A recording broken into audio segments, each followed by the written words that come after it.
La 5e étape régionale des rencontres du développement durable, anniversaire des objectifs de développement durable, se tenait ici aujourd'hui à l'INSA Lyon sur le thème « Inventer la sobriété ». Et il en faut de la créativité pour s'attaquer à ce chantier majeur, philosophique, technologique, politique, sur lequel on a planché toute la journée.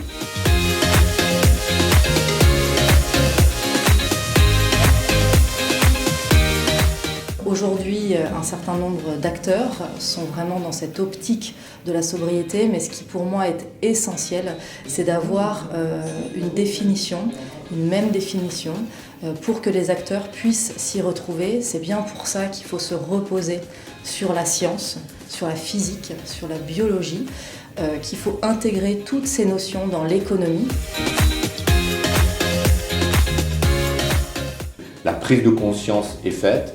On doit aller encore plus loin dans les usages, dans les pratiques, dans la mise en œuvre. Oui, ce sentiment d'urgence est de plus en plus partagé par la jeunesse, en tous les cas par celle que nous accueillons, avec une volonté de réellement transformer les choses et de se former pour transformer les entreprises et transformer la société.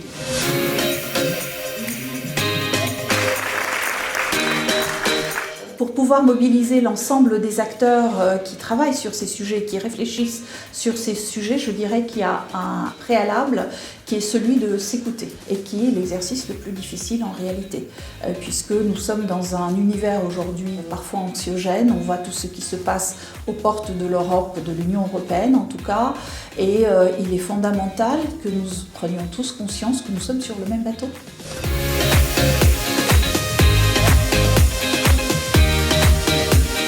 Le grand défi, c'est que, on ait le même niveau d'information et qu'on comprenne le problème de la même manière, et deux, qu'on s'accorde sur des solutions qui vont être différentes pour chacun. Et c'est ça qui est aussi dur. C'est pour ça qu'il va y avoir une révolution à un moment donné, c'est qu'il y en a qui vont vraiment devoir changer énormément de choses, là où d'autres vont peut-être même bénéficier de ce modèle qui sera pour eux une révolution plutôt positive, je pense.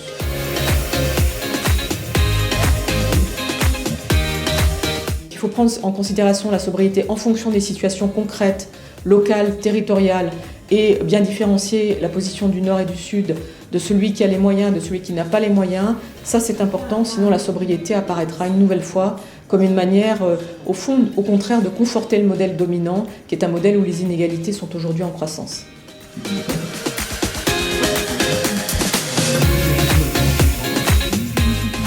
Et le gouvernement a lancé un grand plan de sobriété énergétique. Ce n'est qu'un volet, l'énergie, il y en a plein d'autres. Mais le premier sujet, un peu immédiat, face à cet hiver et ce contexte géopolitique particulièrement contraignant, eh bien, c'est d'avoir de la sobriété énergétique. Les services de l'État au premier chef, car il faut être exemplaire, mais également l'ensemble des services publics, l'ensemble des entreprises et bien entendu aussi les citoyens.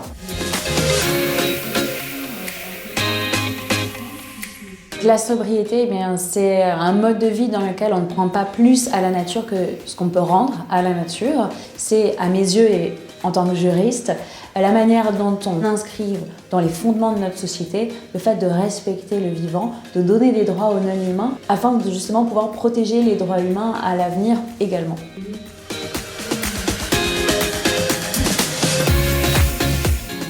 Alors EDF a un rôle particulier à jouer dans cette recherche d'une sobriété cultivée par tous. D'abord, c'est un enjeu de l'entreprise, parce que derrière l'électricité, il y a des ressources en eau, des ressources en matériaux critiques. Et puis, il faut la faire partager à nos clients en les guidant dans leurs choix comportementaux pour leur offrir des solutions qui leur permettent de cultiver cette sobriété.